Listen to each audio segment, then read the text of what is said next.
إن الحمد لله نحمده ونستعينه ونستغفره ونؤمن به ونتوكل عليه ونعوذ بالله من شرور أنفسنا ومن سيئات أعمالنا من يهده الله فلا مضل له ومن يضلله فلا هادي له وأشهد أن لا إله إلا الله وحده لا شريك له الذي أرسله بالحق بشيرا ونذيرا وداعيا إلى الله بإذنه وسراجا وقمرا منيرا أعوذ بالله من الشيطان الرجيم بسم الله الرحمن الرحيم فمن زحزح عن النار وأدخل الجنة فقد فاز صدق الله العظيم وقال رسول الله صلى الله عليه وسلم طلب العلم فريضة على كل مسلم أو كما قال عليه الصلاة والسلام যাদের হৃদয়ে আছে আল্লাহর ভয় আর ঠিক কথা না রিভাব দেন হালকা টুকরো দেন তারা কবু পথ ভুলে যায় না আল্লাহর প্রেম ছাড়াই দুনিয়ায় কারো কাছে কোনো কিছু চাই না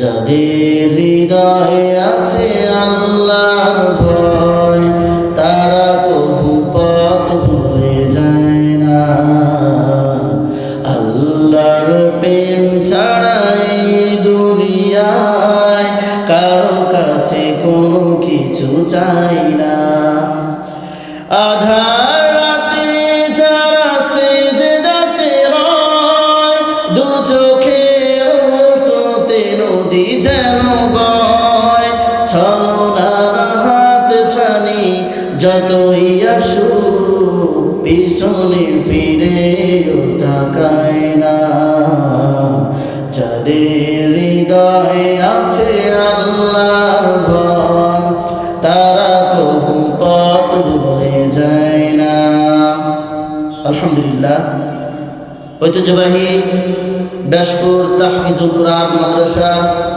মসজিদ ও এলাকাবাসীর উদ্যোগে আয়োজিত আজকের এই বিশাল তাফসীরুল কুরআন মাহফিলের আয়োজন যারা করেছেন সকলকে আমার অন্তরস্থল থেকে আন্তরিক মোবারকবাদ।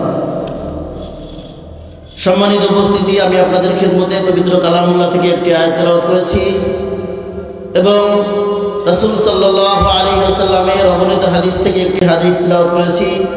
আল্লাহ রাব্বুল আলামিন যদি চান এর থেকে দুই একটি কথা আপনাদের সামনে বলার চেষ্টা করব ইনশাআল্লাহ।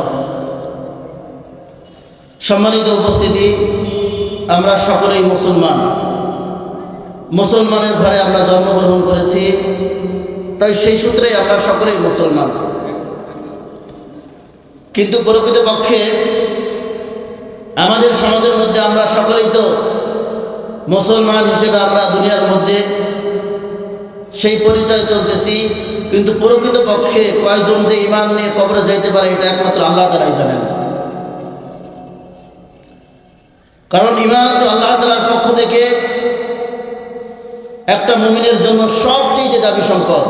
এই পৃথিবীতে যত বাড়ি গাড়ি ধন সম্পদ টাকা পয়সা যত কিছু এই পৃথিবীর মধ্যে একটা মানুষকে দেওয়া হয়, তার মধ্যে সবচেয়ে গুরুত্বপূর্ণ যে বিষয়টা আল্লাহ রাব্বুল আলামিন আমাদেরকে দিয়েছেন সেটা হলো ঈমান। ঈমানের চাইতে গুরুত্বপূর্ণ কোনো কিছু এই পৃথিবীর মধ্যে নাই। তাই নবীজি সাল্লাল্লাহু আলাইহি ওয়াসাল্লাম হাদিসের একটি শেষ প্রান্তে জানায় দেন, যার অন্তরের মধ্যে জাররা পরিমাণ ঈমান থাকবে, জাররা পরিমাণ ঈমান। বুজুর্গরা দিন এই জাররার ব্যাখ্যা দিতে গিয়ে বলেন, যার অন্তরের মধ্যে জাররা পরিমাণ ঈমান থাকবে, বলা হয় জাররা কাকে বলা হয়? একটা বালুকে 70টা টুকরা করা হলে তার প্রত্যেকটা টুকরাকে একটা জাররা বলা হয়, যেটাকে হাত দিয়ে দেখা যায় না, চোখ দিয়ে স্পর্শ করা যায় না। এত ছোট এত সূক্ষ্ম জিনিস, যেটাকে দেখতে হলে অনুবীক্ষণ যন্ত্রের প্রয়োজন হয়, যেটাকে দেখতে হলে অনুবীক্ষণ মেশিন দিয়ে দেখতে হয়, হাত দিয়ে দেখা যায় না, চোখ দিয়ে দেখা যায় না। এটা হলো জাররা। নবীজি সাল্লাল্লাহু আলাইহি ওয়াসাল্লাম জানায়া দেন, যার অন্তরের মধ্যে জাররা পরিমাণ ঈমান থাকবে, জাররা পরিমাণ ঈমান। মুফাসসিরিন কিরাম জাররার ব্যাখ্যা দিতে গিয়ে বলেন যে একটা বালুকে যদি 70টা টুকরা করা হয়, তার এক একটা ভাগকে একটা টুকরাকে একটা জাররা বলা হয়। নবীজি সাল্লাল্লাহু আলাইহি ওয়াসাল্লাম আমাদেরকে জানায়া দেন, যার অন্তরের মধ্যে অতটুকু পরিমাণ ঈমান থাকবে, আর ওই ব্যক্তি যদি দুনিয়ার মধ্যে শয়তানের ধোঁকায় পড়ে যদি কোনো গুনার কাজ করে থাকে, আর কাল কিয়ামতের ময়দানে আল্লাহ রাব্বুল আলামিন তার সামনে যদি অতটুকু পরিমাণ ঈমান নিয়ে উপস্থিত হতে পারে, আল্লাহ রাব্বুল আলামিন চাইলে তার গুনার শাস্তি দেবেন, আর না চাইলে আল্লাহ তাআলা তাকে মাফ করে দিয়া অতটুকু পরিমাণ ঈমানের বিনিময়ে আল্লাহ তাআলা তাকে জাহান্নাম থেকে জান্নাতের মালিক বানায় দিবেন। বলা হয় অতটুকু পরিমাণ ঈমানের বিনিময়ে কতটুকু জান্নাত পাওয়া যাবে। নবীজি সাল্লাল্লাহু আলাইহি ওয়াসাল্লাম হাদিসের এক শেষ প্রান্তে আমাদেরকে জানায়া দেন, যার অন্তরের মধ্যে অতটুকু পরিমাণ ঈমান থাকবে, আর সে যখন জান্নাতি হবে, তার জান্নাত কতটুকু হবে? তার জান্নাত হবে এই পৃথিবীর 10টা পৃথিবীর মতো একটা জান্নাত। তার মানে বোঝা গেল আল্লাহ তাআলার পক্ষ, আল্লাহ তাআলার কাছে মুমিনের ঈমানের অনেক মূল্য। কারণ আজকে মুসলমান আমাদের সমাজের মধ্যে আজকে আমরা ঈমানের দাম বুঝতেছি না, সেজন্য আমরা সামান্য কিছু টাকার জন্য আমরা ঈমানকে বিক্রয় করে দিচ্ছি। আজকে ভোটের সময় আসলে দেখা যায় রাতের গভীরে 2-1 টাকা থেকে তারা ঈমানটাকে বিক্রয় করে দিচ্ছে, আবার অল্প কিছু টাকার কারণে তারা নিজের ঈমানকে বিক্রয় করে দিচ্ছে। সাধারণ একটা বুট মুড়ির দোকান, তার কারণে আজকে আল্লাহ তাআলাকে ভুলে গিয়েছে। একটা 20-25 হাজার টাকার একটা চাকরি, তার জন্য আল্লাহ তাআলাকে ভুলে গিয়েছে। একটা চাকরির জন্য, একটা দোকানের জন্য আজকে মুসলমান ঈমানের কথাকে ভুলে গিয়েছে। ও মুসলমান, আজকে তোমরা ঈমানের দাম বোঝো না, অথচ যদি আজকে ঈমানের দাম বুঝতা, প্রয়োজনে জীবন দিতা, তবুও কোনো ঈমান থেকে পিছপা হতো না। কারণ ঈমান তো মুসলমানের সবচেয়ে দামি সম্পদ।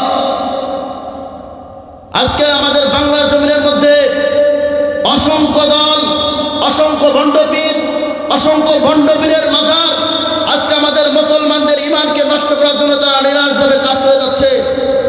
আমি ওই সমস্ত ভণ্ডপীরদেরকে, ওই সমস্ত ভণ্ডপীরের মাঝারকে আমি হুঁশিয়ার করে দিচ্ছি, আমার এই বাংলার জমিনের মধ্যে যত মাদ্রাসা রয়েছে, আমার এই বাংলার জমিনের মধ্যে যত মসজিদ রয়েছে, আমার এই বাংলার জমিনের মধ্যে 95% মুসলমান রয়েছে, আলেম উলামা রয়েছে, কওমি মাদ্রাসা রয়েছে, মাদ্রাসা রয়েছে, মসজিদ রয়েছে। অর্থাৎ এই 95% মুসলমানদের দেশে যেই সমস্ত কুলাঙ্গাররা মুসলমানদের ঈমানকে নষ্ট করার জন্য তারা নিরলসভাবে কাজ করবে, ওই সমস্ত মুসলমানদের বাংলার জমিন থেকে জুতা পিটা করে বের করে দিতে হবে। কারণ মুসলমান, তার ঈমান তো আল্লাহ তাআলার কাছে সবচেয়ে দামি সম্পদ।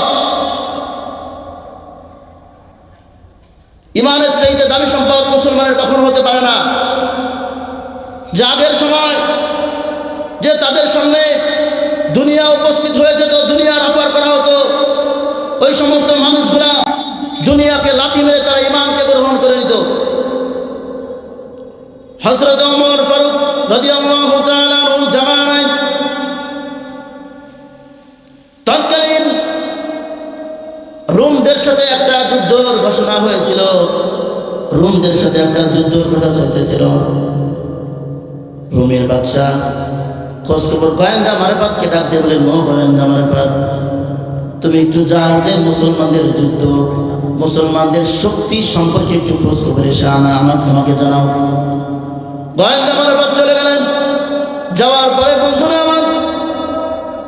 গোয়েন্দা আমার পথ ফিরেছে, বাদশার কাছে ডাকতে বলছে, নকো বাদশা নামদার, মুসলমান ওরা তো এমন একটা দল, এমন একটা জাতি, মুসলমানরা যদি সংখ্যায় 100 জন হয় আর তাদের বিপরীতে যদি সংখ্যায় 1000 হয়, তাহলে মুসলমান 100 সৈনিক ওই 1000 উপরে বিজয়কে তারা ছিনিয়ে নিয়ে আসে।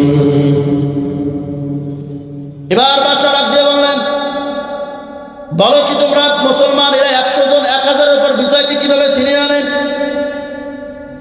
এবার গোয়েন্দা আমার উপর ডাক দিয়ে বললেন, 100 জন 1000 উপর বিজয়কে ছিনিয়ে নিয়ে আসে, তার কারণ হলো ওরা মুসলমান, ওরা তো ইমানদার, ওরা মুসলমান, ওরা তো ইমান আনছে, ওরা সেই জন্য ওরা যুদ্ধের ময়দানে যে 100 জন 1000 উপর বিজয়কে ছিনিয়ে আনে।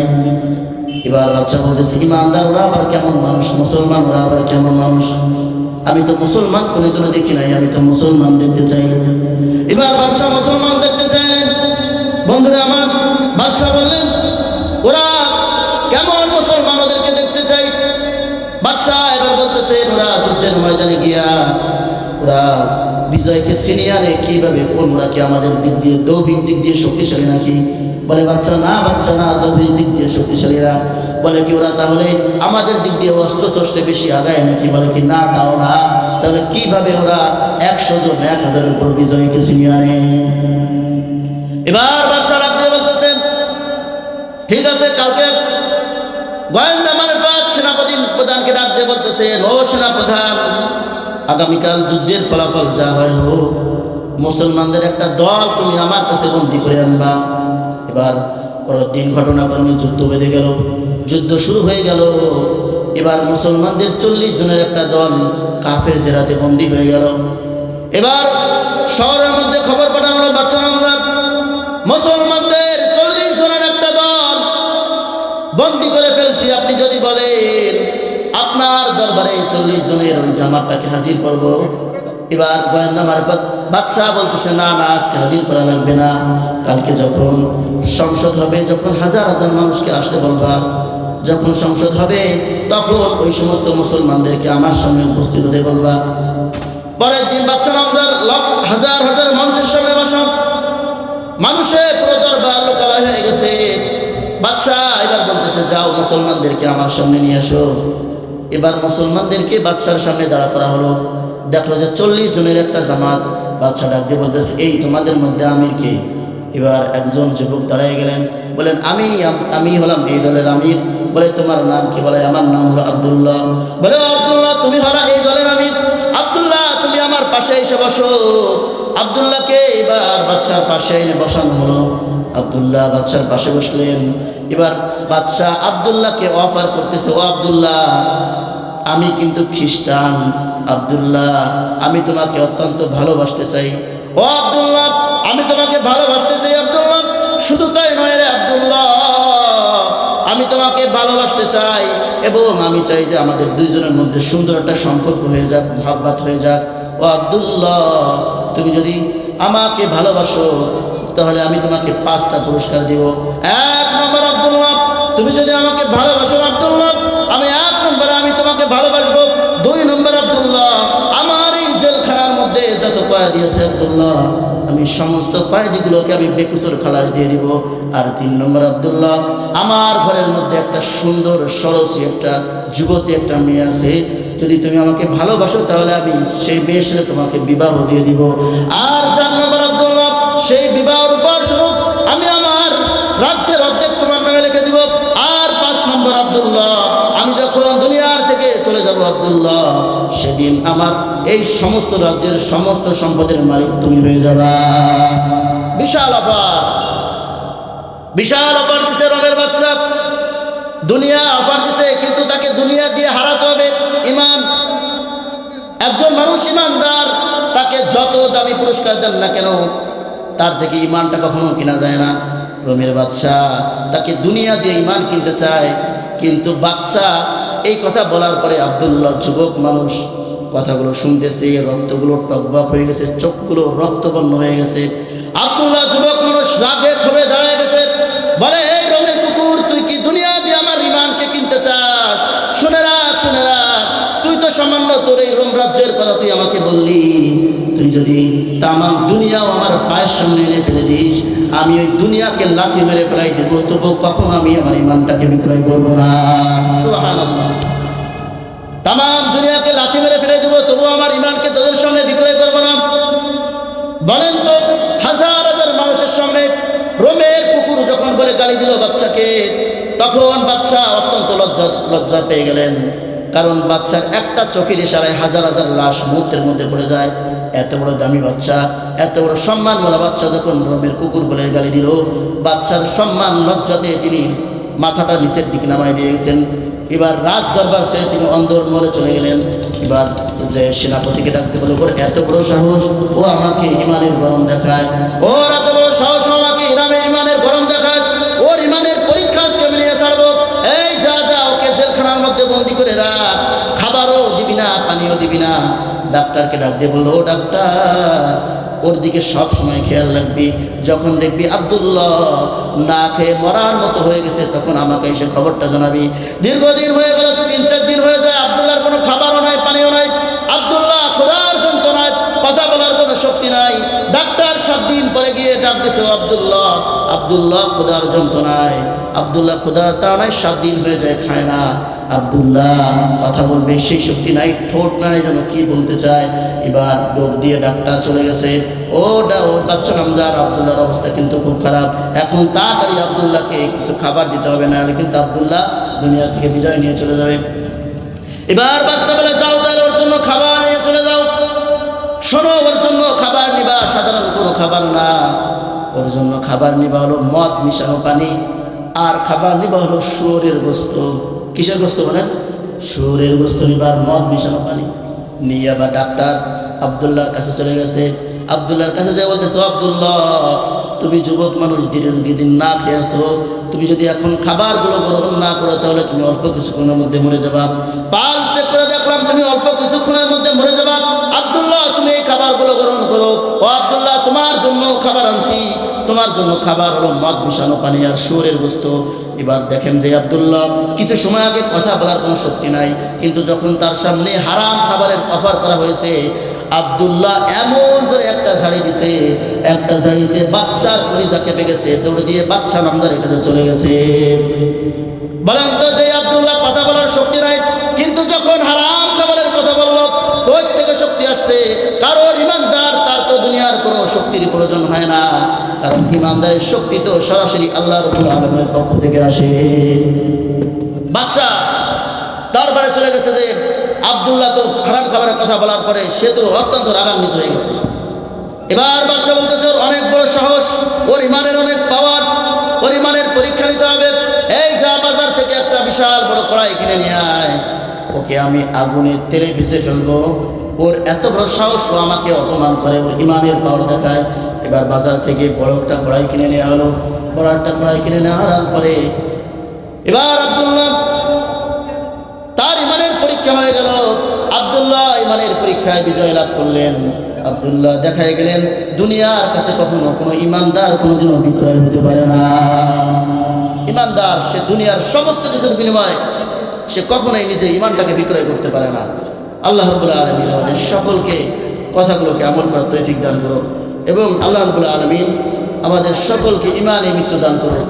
আমিন। ওয়া আখিরু দাওয়ানা আলহামদুলিল্লাহি রাব্বিল আলামিন ওয়া মা আলাইনা ইল্লাল বালাগ।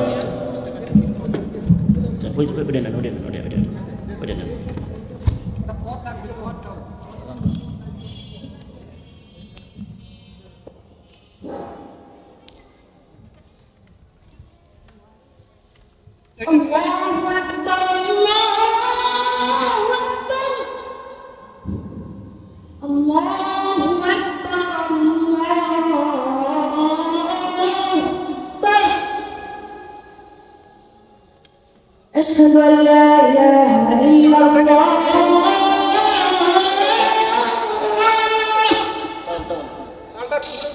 Ashhadu an la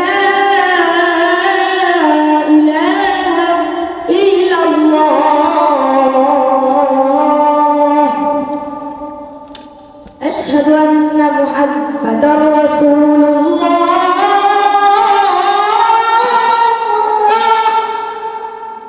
أشهد أن